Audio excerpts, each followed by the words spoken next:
طيب عندي نوع ثالث من التفاعلات اسمه تفاعلات الإحلال البسيط. يعني إيه باختصار بقى إحلال بسيط؟ هو إحلال عنصر محل عنصر آخر في أحد مركباته. زي إيه؟ لو أنا قلت لك مثلا، أنا كنت دايما أشرحها لكم كده، أقول لكم مثلا تخيلوا إن ده عطية ماشي مع خطيبته، ويقوم طالع عليهم حسين الرزل ده، يقوم ضارب عطية، ومخرجه خالص، ويقوم قاعد مكانه. يقوم حسين ماله؟ يقعد مكان عطية. وعطية دلوقتي بقى موجود لوحده يا عيني، غلبان، موجود بره خالص لوحده اهو، يفضل يعيط بقى. ايه اللي حصل؟ اللي حصل ان حسين ده كان انشط واقوى من مين؟ انشط واقوى من عطية، فافترى عليه وطلعه من المركب بتاعه.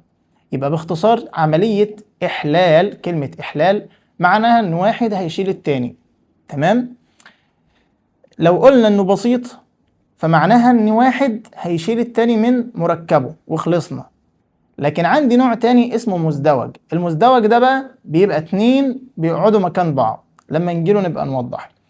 طيب تعالى بس نشيل بقى الايه، الشخصيات الهبلة دي. الشخص اللي هيتشال ده يا شباب اللي هو مين؟ اللي احنا سميناه عطية. هو واحد من ثلاثة: اما اتش بتاعة مية اللي هي H2O، اتش من دول هتتشال، او اتش بتاعة حمض اللي هو عندنا في المنهج بتاعنا HCl، الاتش دي هتتشال، او فلز ضعيف. تعالى بقى ايه، ناخد واحدة واحدة كده كل واحد من دول بالتفصيل. اول حاجة الاتش بتاعة المية. انا دلوقتي عشان اشيل اتش من هو هنا اول حاجه اتكلم عنها مش الاتش بتاعه الميه، الاتش بتاعه الحمض. ماشي خلينا معاه. اول حاجه احلال فلز محل هيدروجين الحمض، اتش الحمض. لو انا جبت مثلا، خلينا نبني ايه، نقول صفحه جديده. لو انا جبت المغنيسيوم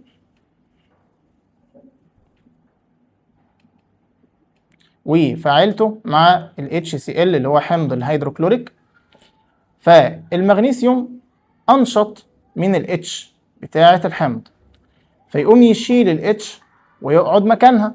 وعارف ان في سؤال في دماغك دلوقتي، هتقول لي يا مستر هو انا اعرف ازاي مين انشط ومين مش انشط؟ هقول لك دلوقتي ان احنا هنشرح متسلسلة النشاط الكيميائي اللي هتفهمك كل ده، بس خليك معايا للاخر. ده المغنيسيوم لما يشيل الاتش بقى معايا Mg قاعد جنب الCl. طيب هل ينفع اسيب الصيغة كده؟ لا ما ينفعش، لازم اشوف التكافؤ. المغنيسيوم ثنائي والكلور احادي، يبقى لازم ابدل. لما ابدل يبقى MgCl2. خلينا نشيل ده، يبقى كده الصيغه مظبوطه. طيب مين اللي هيخرج لوحده؟ الاتش طبعا، الاتش ما ينفعش اسيبها كده، فاحط لها 2 لان دي من ضمن الحاجات اللي بتبقى دايما على هيئه جزيئات ثنائيه، هبقى اقول لك عليها دلوقتي كمان شويه. يبقى انت هنا عندك حاجتين محتاج تعرفهم: متسلسله النشاط الكيميائي، والعناصر اللي دايما بتكون موجوده على هيئه جزيئات ثنائيه.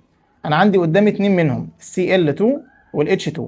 نرجع لموضوعنا دلوقتي. بيقول لي الMg اللي هو المغنيسيوم ده نشط، ده حسين، لما احطه مع ال HCl هيلمح ال H بتاعه الحمض اللي هي ضعيفه، فيقوم شايلها وقاعد مكانها ويطلعها لوحدها بره.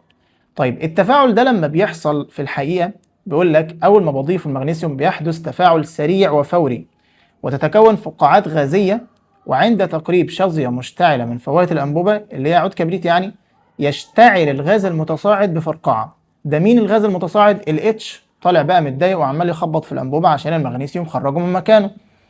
فبيقول لي تتفاعل الفلزات النشطه كيميائيا، ده المختصر بقى، مع حمض الهيدروكلوريك المخفف، ويتكون كلوريد الفلز، ويتصاعد غاز الهيدروجين الذي يشتعل بفرقعه. تمام؟ طيب بيقول لي ولكن هل تتفاعل الفلزات الأخرى مع حمض الهيدروكلوريك المخفف بنفس درجة النشاط الكيميائي؟ هنشوف. لما أجي مثلا اجيب 3 انابيب، احط في واحده خرسين وفي واحده حديد وفي واحده نحاس، وهنا في الانبوبه HCl في الثلاثه، واشوف تفاعل الثلاثه مع ال HCl هيبقى عامل ازاي. يا ترى هيبقى بنفس درجه النشاط ولا هيبقى اقل؟ طيب اللي يفسر لي الكلام ده متسلسله النشاط الكيميائي اللي انا عمال اقول لك هنشرحها من ساعات. ايه هي بقى متسلسله النشاط الكيميائي؟ هي زي ما انت شايف ترتيب تنازلي للفلزات حسب درجة نشاطها، ففوق الأكثر نشاطا، بعد كده متوسط النشاط، بعد كده الهيدروجين اللي هو في النص، بعد كده الأقل نشاطا تحت الهيدروجين، وفي الآخر خلاص عناصر غير نشطة. طيب المتسلسلة دي باختصار جدا بتقولك إن اللي فوق يقدر يشيل اللي تحت ويحل محله في أي مركب. طيب وضح لي أكتر. يعني مثلا لو جينا مسكنا البوتاسيوم ده أول واحد فوق خالص أهو، يقدر يشيل الهيدروجين عشان الهيدروجين تحت، يقدر يشيل أي واحد تحته ويحل محله في المركب بتاعه. لكن هل العكس ينفع؟ يعني مثلا لو جيت مسكت الحديد وحطيته مع مركب فيه كالسيوم مثلا، ينفع الحديد يشيل الكالسيوم؟ لا طبعا ما ينفعش. ليه؟ لأنه أقل منه نشاطا، أو أقول لأنه بعديه في المتسلسلة بتاعة النشاط الكيميائي. طيب حلو قوي. يبقى بالعقل كده لما أجي أعمل التفاعل اللي قدامنا ده، هلاقي اللي فوق في المتسلسلة بيتفاعل أنشط من اللي تحت. فالخرسين زي ما أنت شايف لو كبرنا كده هتلاقي الخرسين هنا بيعمل فوران شديد مع ال HCl، فالخرسين هو فوق أصلا في المتسلسلة ده نشط. الحديد بعديه، النحاس بعديه مفيش أي فقاعات خالص، مفيش أي تفاعل. ليه؟ لأن النحاس لو لاحظنا هنلاقيه تحت تحت في المتسلسلة من تحت، ده النحاس هنا أهو، لكن الخرسين فوق والحديد بعد الخرسين. طيب خلينا بقى نرجع للتفاعل ده ونشوف هو موزون ولا عايز يتوزن. لما اجي ابص على المغنيسيوم الاقيه داخل بذره واحده خرج بذره واحده، فهو مظبوط. الاتش دخل بواحد خرج باتنين، فالاتش محتاج اضربه في 2 عشان يبقى مظبوط. الاقيني بواسطه السي ال ده خليته بقى 2، طب ما السي ال خرج 2، يبقى كده الدنيا تمام والمعادله دي مظبوطه.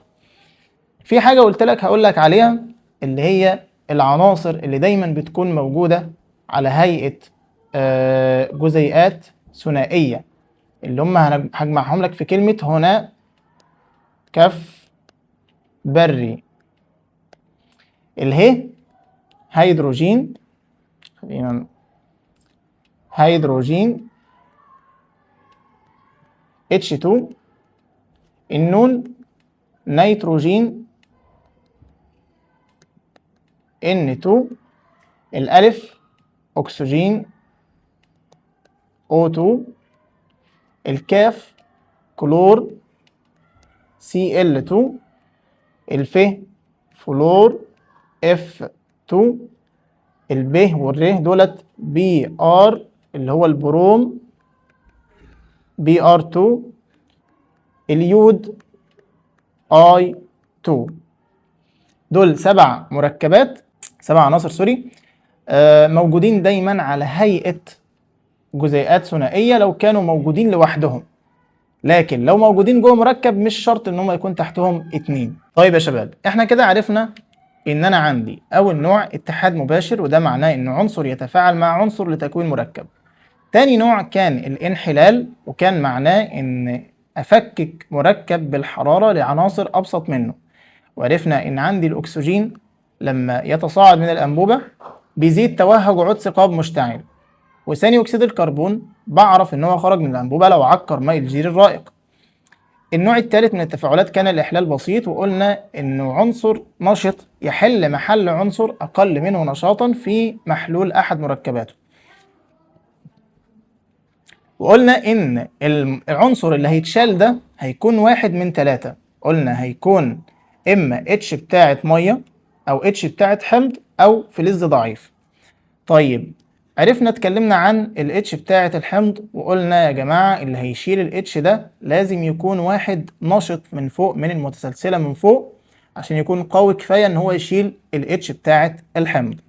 طيب تعالوا ندخل على النوع الثاني. لا قبل ما ندخل خليني اقول لك الاول معلومه مهمه جدا جدا جدا، وهي الالومنيوم.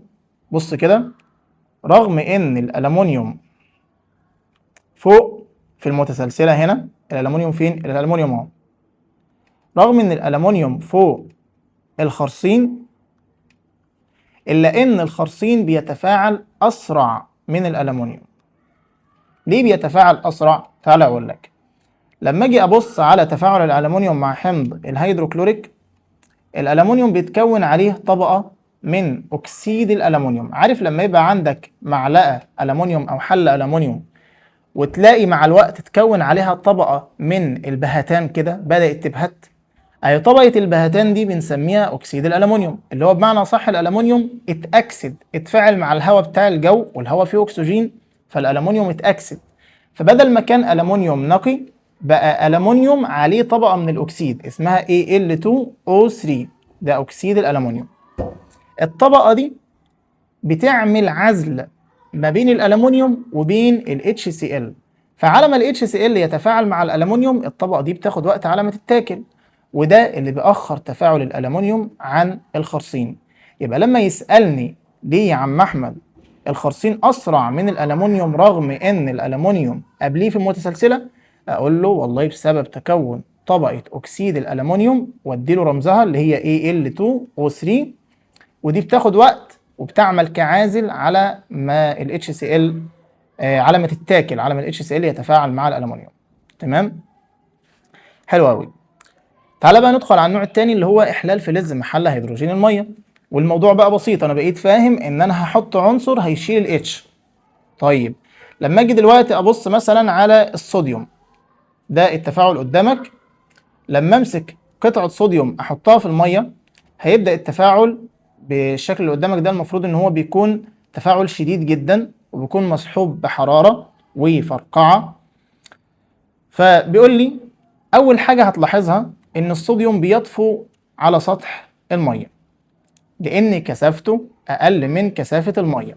احنا عارفين ان الميه كثافتها واحد، فاي حاجه كثافتها اقل من الواحد هتطفو على سطح الميه، واي حاجه كثافتها اكبر من الواحد هتغرق في الميه. طيب تتحرك قطعه الصوديوم بسرعه على سطح الماء لانه يتفاعل فورا وبشده مع الماء. يبقى دي الملاحظه في التفاعل، يحل الصوديوم محل هيدروجين الميه. ده بقى الميكانيزم اللي حصل. تعال نشوف. بيقول لي لما حطيت الصوديوم مع الميه H2O، بدأ الصوديوم يشيل ال H. الصوديوم هيشيل ال H من مكانها خالص، ويقعد هو مين مكانها. تمام؟ طيب انا دلوقتي لما جيت شلت ال H، قبل ما اشيل ال H انا كده شلت H2. انا مش هشيل H2، انا هشيل H واحده من الاتنين. فانا هعمل ايه؟ احذف الاول الاتنين دي واخلي H تانية مع ال OH. يبقى الميه هكتبها بالشكل اللي قدامك ده HOH. هل انا غيرت حاجه؟ لا، انا كده عندي اتشين وواحده O. فالصوديوم هيشيل واحده H، فلما يشيل واحده H ويقعد مكانها بقى كده معايا NaOH. وده فعلا اللي هيحصل. هيبقى عندي هنا NaOH زائد H2 ده لوحده اللي خرج. لا طبعا لانه فضل لوحده فمش هينفع اسيبه كده. احنا اتفقنا انه لازم طالما هيدروجين لوحدها لازم تكون معاها ايه؟ لازم تكون معاها اتنين تحت كده. يبقى تاني على رواقه بقى نشيل كل الكلام ده ونقول ان اللي حصل يا جماعه لما فاعل الصوديوم مع الميه، يبدا الصوديوم يشيل الاتش من مكانها ويديني NaOH اللي هو هيدروكسيد الصوديوم زائد H2 اللي هو الهيدروجين. طيب تعال نشوف الوزن بتاع المعادله دي. انا داخل بواحده Na خرجت بواحده Na يبقى مظبوطه، داخل باتنين H خرجت بواحده H واتنين H يبقى 3. طيب انا معايا هنا 2 ومعايا هنا 3. يبقى أنا هنا محتاج أوصلهم الاتنين لنفس العدد. ممكن أضرب هنا في 2، تعالوا نجرب مع بعض، وأضرب هنا في 2. يبقى أنا كده بقى معايا هنا 4H، بقت دي 4، وهنا بقت دي 4، لأن 2H و2H، هنا 2H وهنا 2H، يبقى كده 4. يبقى كده الاتش اتظبط. لما انا ضربت الاو في 2 وهنا ضربت الاو في 2 برضو الدنيا بقت مظبوطه، يبقى كده المعادله دي تمام. لكن لا، ثواني، انا كده ضربت هنا ال ان ايه في 2، يبقى اضرب هنا في 2، يبقى المعادله كده اتوزنت. طبعا ده اسمه هيدروكسيد الصوديوم. هيدروكسيد الصوديوم ده قلوي ويتصاعد غاز الهيدروجين. طيب بيقول هل تتفاعل جميع الفلزات بنفس درجة النشاط الكيميائي مع الماء؟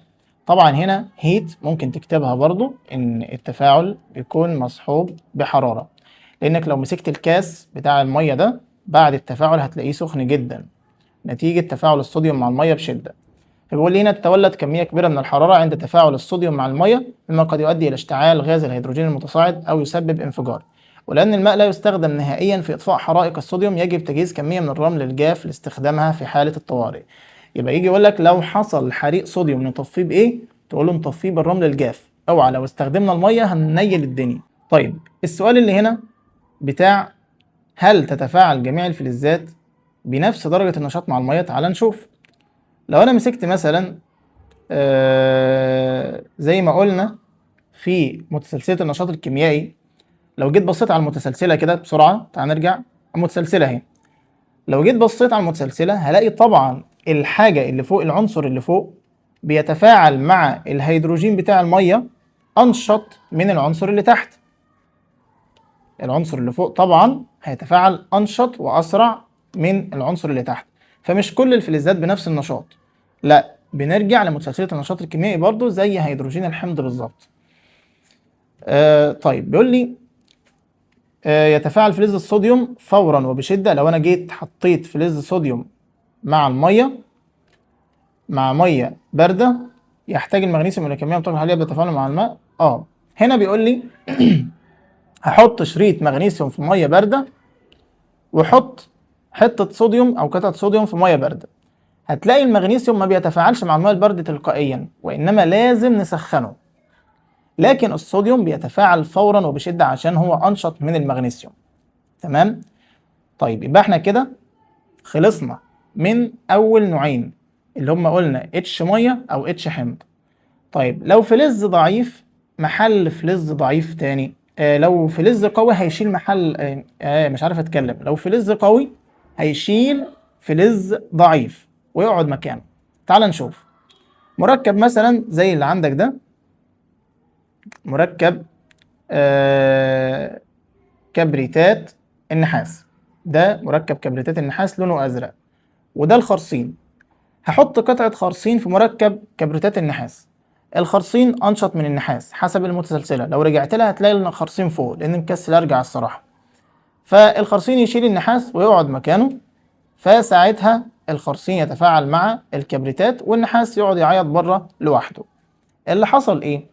بيقول لي لما بنحط ساق من الخرسين في محلول كبريتات النحاس اللي هو لونه أزرق، يزول لون المحلول الأزرق تدريجيا ويترسب النحاس الأحمر اللي هو السيو.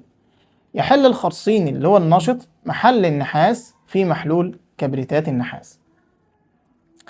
طيب ده طبعا تبع متسلسلة النشاط الكيميائي. انت لو فهمت متسلسلة النشاط الكيميائي خلاص الموضوع بالنسبة لك كلام فاضي. لما نيجي نكتب بيقول لي كبريتات النحاس، نكتب المعادلة بقى. كبريتات النحاس، النحاس سي يو يا مستر والكبريتات اس او 4. النحاس تكافؤ ثنائي والكبريتات ثنائية، طير الاتنين مع بعض يبقى سي يو اس او 4. يبقى نشيل الكلام ده ونقرب دول لبعض، سي يو اس او 4. حط لي الخرسين، فاعل لي الخرسين مع الاتنين مع ايه؟ مع مركب كبريتات النحاس. الخرسين رمزه زد ان. طيب الخرسين انشط من النحاس فيقوم يشيله ويقعد مكانه. طيب النحاس يفضل يعيط النحاس يفضل يعيط لوحده على جنب كده. وطبعا بقى معايا هنا مين؟ كبريتات الايه؟ كبريتات الخرسين. دي كبريتات الخرسين.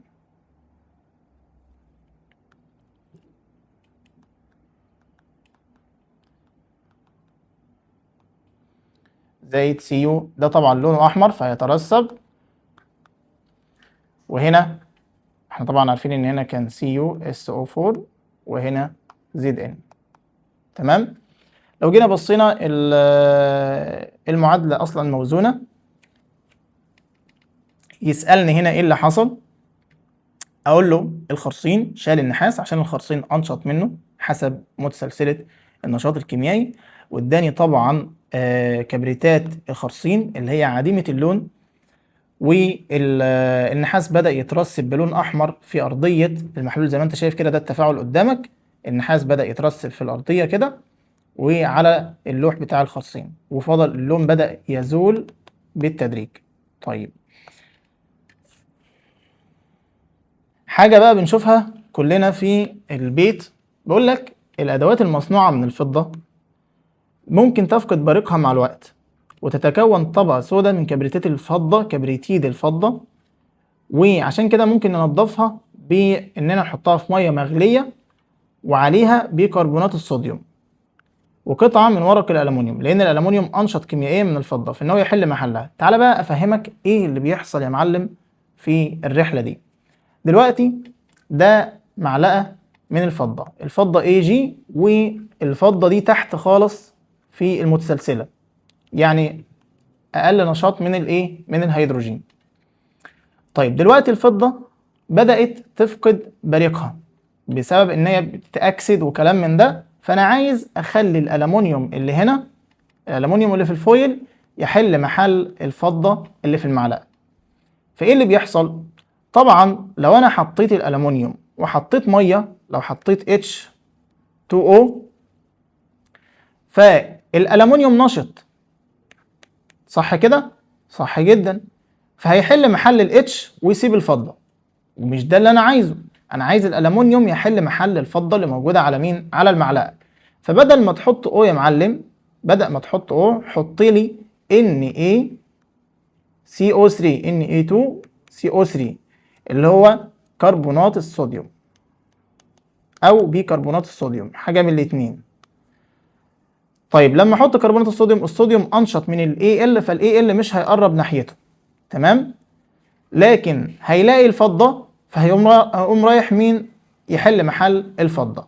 وبكده يبقى انا خدت اللي انا عايزه من اني اخلي الالومنيوم اللي موجود في الفويل هنا يحل محل الفضة اللي موجودة على المعلقة، وبالتالي يرجع بريقها زي ما كانت.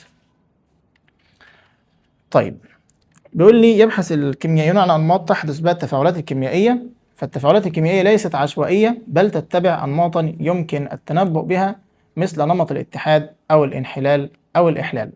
يبقى باختصار العلماء بيقسموا التفاعلات بالشكل اللي انت شايفه ده، اتحاد وانحلال وإحلال، عشان يقدروا يتنبؤوا بالتفاعلات هتبقى عاملة ازاي.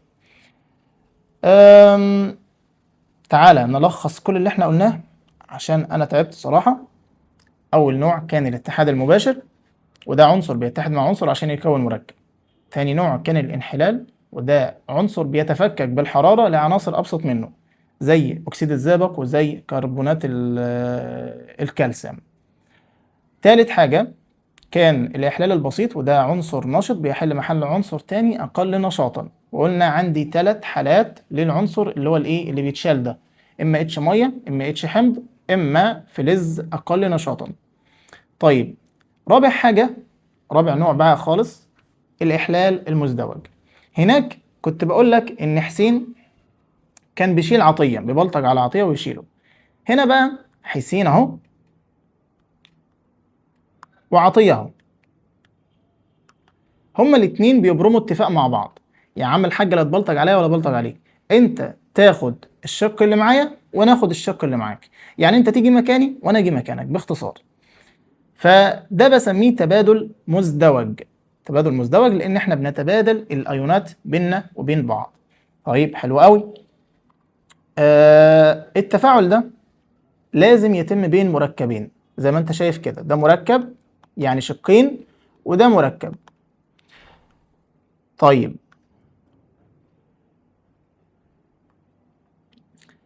المركبين دول ممكن يبقى حمض مع قلوي، حمض مع قلوي، وده ساعتها بسميه تفاعل التعادل. تعال افهمك يعني ايه حمض ويعني ايه قلوي وايه الليله دي كلها بقى.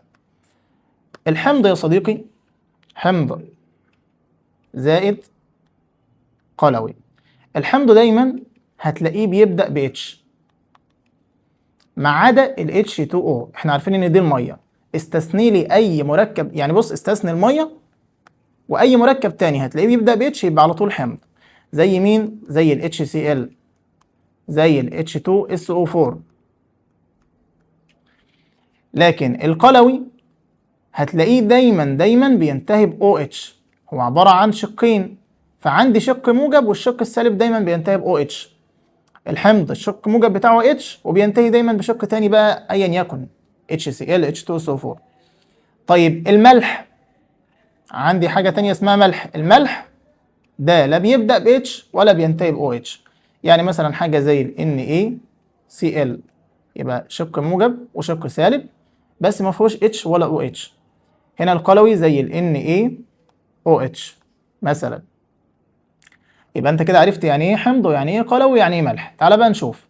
اول حاجه بيقول لك ان المركبين دول حمض مع قلوي، وبيقول لي هنا تعالى يا عم نفاعل ال HCl اللي هو اشهر حمض عندي مع ال NaOH اللي هو اشهر قلوي عندي. تعالى كده نشوف التفاعل ده هيحصل فيه ايه. لما ال HCl يتفاعل مع ال NaOH هبدأ أعمل خطوتين، أكسر وأبدل. أكسر بمعنى إيه؟ أكسر الرابطة اللي هنا، وأبدل أخلي ال H ياخد ال OH وال Na ياخد ال Cl. يبقى الموجب من هنا ياخد السالب من هنا والموجب من هنا ياخد السالب من هنا. يبقى NaCl زائد HOH اللي هي H2O. اللي حصل ان انا دلوقتي لما فعلت حمض مع قلوي اداني ملح وميه. يبقى حمض وقلوي يديني ملح وميه، والتفاعل ده بسميه تفاعل التعادل. جايه منين كلمه تعادل؟ جايه من ان القلوي بيعادل حموضه الماده دي، يعني القلوي بيعادل الحمض، فده سميناه تعادل. زي مثلا لما يجي لك حموضه فبتروح للصيدليه تقول له هات لي فوار. الفوار ده بيبقى فيه ماده قلويه عشان تعادل الحمض بتاع المعده عشان يحوش من عندك الحموضه. الف سلام عليك يا حبيبي. يبقى التفاعل ده اسمه تفاعل تعادل لما الحمض يتفاعل مع القلوي. في عندي بقى ماده بقدر اعرف منها المركب اللي قدامي ده حمض ولا قلوي. دي ماده سحريه كده اسمها دليل اليونيفرسال.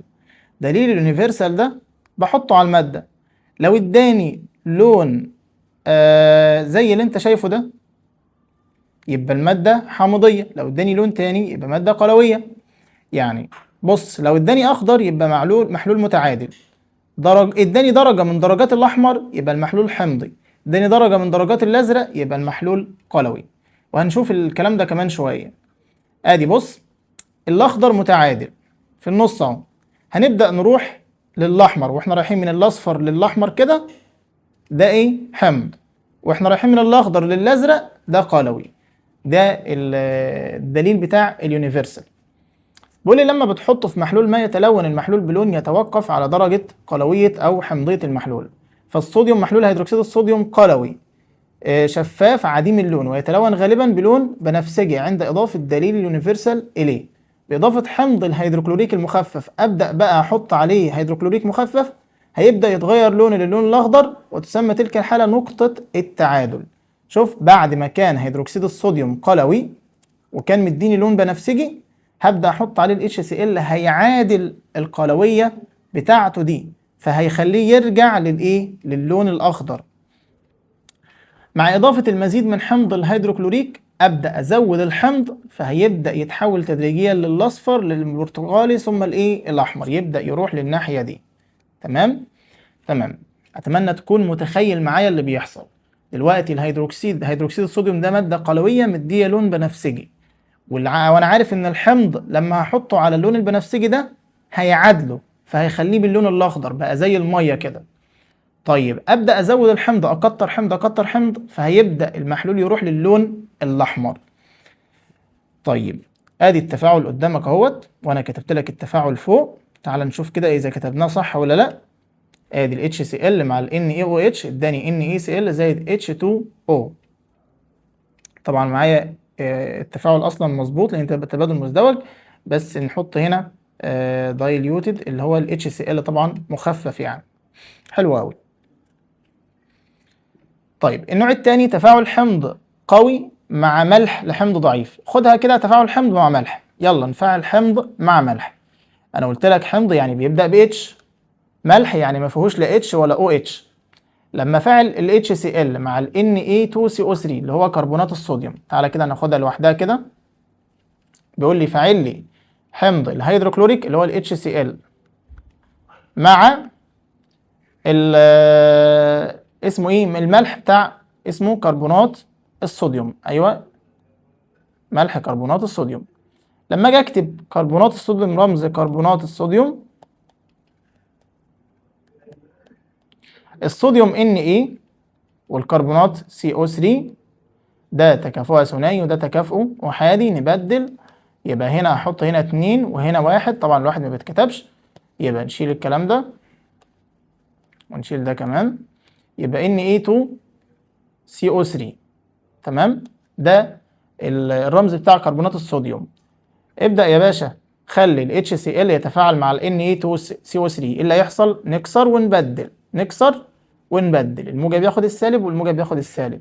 يبقى معايا NaCl زائد H2CO3. جت ازاي؟ ال H مع ال CO3 وتكافؤ ال CO3 ثنائي وال H احادي، فهنبدل فهتبقى H2CO3. طيب بص لي هنا كده بصه، ده حمض ولا مش حمض؟ ده بادئ ب H، هنا ده بادئ ب H، يبقى اكيد حمض. ده اسمه حمض الكربونيك. حمض الكربونيك. حمض الكربونيك ده اول ما بيتكون بيتفكك لحاجتين، ميه وثاني اكسيد كربون. يبقى اصلا الحمض ده بيتكون ويتفكك مباشر. يعني انا ممكن اكتب المعادله بالشكل ده: HCl زائد Na2CO3 يديني على طول NaCl زائد ميه وثاني اكسيد كربون. تمام، حلو قوي. لو جيت اوزن المعادله بالشكل ده هلاقيني هنا ال H داخل ب1 خرجت ب2، فهضرب هنا في 2، والCl بقت 2 هضرب هنا في 2، والNA كده كده كانت 2، والCO3 طلعت CO2 هنا وO يبقى CO3، يبقى كده الدنيا مظبوطه. يبقى لما نيجي نرجع كده بيقول لي التفاعل ده عند تفاعل حمض الهيدروكلوريك اللي هو ال HCl مع كربونات الصوديوم اللي هو الملح، تتبادل الايونات مواضعها فينتج كلوريد الصوديوم ويتكون حمض الكربونيك الذي ينحل الى ماء وثاني اكسيد الكربون. يبقى ده كان اصله حمض الكربونيك. ده الكلام اللي احنا قلناه. زي ما انت شايف التجربه قدامك اهي، ده كربونات الصوديوم، وهبدا احط عليه حمض الهيدروكلوريك، هيتنقط عليه نقطه نقطه كده، وده الغاز اللي طالع من هنا، الغاز اللي طالع من هنا رايح لماء الجير الرائق، فهيعكر ماء الجير الرائق يحوله للون لبني كده متعكر. تمام. هتلاقي قبلك كلمة كده اسمها حمض قوي وحمض ضعيف. حمض قوي معناه حمض بيتفكك في المية بشكل كلي، لكن حمض ضعيف بيتأين جزء منه في المية، وعشان كده يوجد في المحلول خليط من الأيونات وجزيئات الحمض غير المتأينة. يبقى باختصار حمض قوي لما يجيب لك كلمة حمض قوي معناه ان حمض بيتفكك في المية بشكل كلي، لكن حمض ضعيف معناه انه ما بيتفككش في المية بشكل كلي. طيب اخر نوع عندي انا كده خدت حمض مع قلوي سميناه تعادل، خدت حمض مع ملح اللي هو التفاعل اللي هو الاخير ده. تالت حاجة عندي ملح مع ملح. ملح مع ملح بنسميه تفاعل الترسيب. ملح انا قلت ان الملح ما فيهوش لا اتش ولا او اتش. تعال نشوف. فعل لي مثلا نترات الفضة مع كلوريد الصوديوم. لو انا جيت قلت نترات الفضة زائد كلوريد الصوديوم، يلا نترات NO3. انت لو انت عندك مشكلة في كتابة الصيغة فبالعقل كده ركز معايا، الحاجة اللي انا بقولها احفظها واحفظ تكافؤها. يعني انت مش مطالب بما قبل ذلك، لكن انت مطالب باللي انا قلته لك دلوقتي. يعني انا بقول لك نترات تقوم خلاص لزقت في دماغك ان النترات رمزها NO3 وتكافؤها ثنائي، الفضة رمزها AG وتكافؤها ثنائي، الاتنين يطيروا مع بعض يبقى الصيغة عندي بتاعة النترات AgNO3. طيب كلوريد الصوديوم، الصوديوم Na والكلور Cl، الاتنين تكافؤهم محادي يبقى الاتنين يطيروا مع بعض يبقى NaCl. طيب ابدا افعل الاتنين مع بعض، اللي بيحصل ان هكسر وبدل يبقى Na ده الموجب عندي من هنا ياخد السالب من هنا، يبقى NaNO3 لما اجي اسميه ده نترات الصوديوم. طيب فاضل عندي ال Ag مع Cl، ده زائد AgCl، ده كلوريد الفضة. كلوريد الفضة ده بيقول لي ان هو راسب ابيض بيترسب في المحلول، في ارضية المحلول، راسب ابيض كده بيترسب في ارضية المحلول. يبقى ده ملح وده ملح، لما فعلتهم مع بعض ادوني راسب، عشان كده سمينا التفاعل ده تفاعلات الترسيب. يبقى لما فاعل ملح مع ملح دايما هيتصاحب اي صاحبه تكوين ايه؟ راسب. يبقى بص، عند تفاعل لا مش ده، عند تفاعل ملح نترات الفضة الى محلول كلوريد الصوديوم اللي هو ده، يعني ده التفاعل اهو، هحط هنا ده كلوريد صوديوم ونترات فضة، حطهم على بعض يدوني الاي جي سي ال. شوف زي ما انت شايف كده راسب ابيض في الانبوبة. يتكون ايه؟ محلول نترات الصوديوم وملح كلوريد الفضة اللي ما بيدوبش في الميه فيترسب كراسب ابيض يتحول الى اللون البنفسجي بعد فتره من تعرضه لضوء الشمس. ده بيتحول للون بنفسجي بعد ما يتعرض لضوء الشمس. طيب حلو قوي لحد كده. عندي حاجه بيقول لي معالجه الماء العسر. الماء العسر ده باختصار ان الميه بيبقى فيها نسبه عاليه من املاح الكالسيوم والمغنيسيوم. يعرف الماء ده بالماء العسر، وده بيسبب تكلسات صلبة، يعني تجمعات صلبة جوه الأنابيب، وبالتالي بتسد الأنابيب زي ما أنت شايف الشكل المعفن ده. وده بيبوظ الأنابيب. فمحطات معالجة المية بقى بيضيفوا إيه؟ كربونات الصوديوم للمية عشان يتخلصوا من الأملاح دي، فبتحدث تفاعلات الترسيب حيث ترتبط أيونات الكالسيوم والمغنيسيوم. تعال أقول لك كده دلوقتي، مثلا بيقول لك إن في كالسيوم كلورايد أو كلوريد الكالسيوم، وده محلول اهو، محلول ملح كالسيوم موجود في الميه، وده مسبب مثلا مسبب التجمعات دي. فانا هفعله مع مين؟ قلنا كربونات الصوديوم Na2CO3، فهيحصل كسر وتبادل ما بين الاتنين فهيدوني ماده راسب. صح كده؟ مش احنا قلنا ان اي ملح يتفاعل مع ملح تاني يدوني راسب؟ فالراسب ده هيمشي مع الميه، يبقى احنا كده كسرنا الملح بتاع الكالسيوم في وجود كربونات الصوديوم، والراسب هيمشي مع الميه، فكده نتخلص من الايه؟ من التجمعات اللي تبوظ الانابيب دي. يبقى لما يقول لي ازاي بتخلص من الماء العسر او ازاي بعالج الماء العسر، اقول له باستخدام كربونات الصوديوم يحدث تفاعلات الترسيب حيث ترتبط ايونات الكالسيوم والمغنيسيوم بايونات الايه؟ الكربونات لتكوين رواسب غير ذائبة في الماء فتترسب ويسهل التخلص منها.